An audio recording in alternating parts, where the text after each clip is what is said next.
All right, after you've gotten your new battery installed and looking nice and pretty, spray a little protectant over it to keep from corrosion buildup.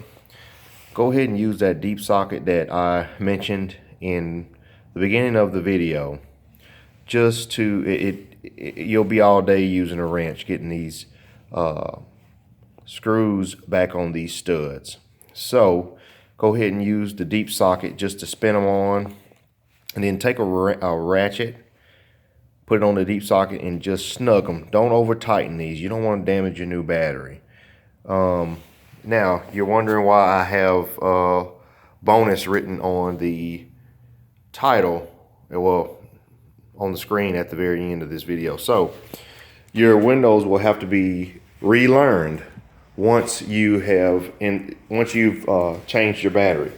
So you will notice that your auto up down function will not function. It will not do its job. So we'll turn the car to the on position and we'll roll down the window. And when you press this, it's not automatically going up anymore.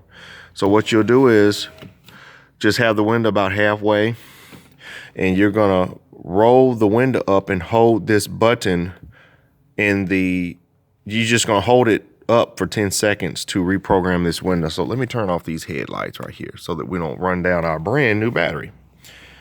So you'll go ahead, roll the window up, keep it for 10 seconds. 1, 2, 3, 4, 5, 6, 7, 8, 9, 10. It is relearned, goes down by itself, goes up by itself.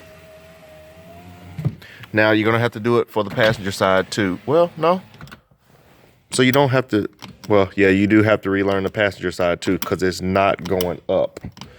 So what you'll do is roll that up, hold for 10 seconds, 2, 3, 4, 5, 6, 7, 8, 9, 10. Roll the window down. Now, see? Back up by itself. And that, my friends, is the bonus material. Make sure you reprogram your auto up on your Max once you have changed the battery. All right, closing it out.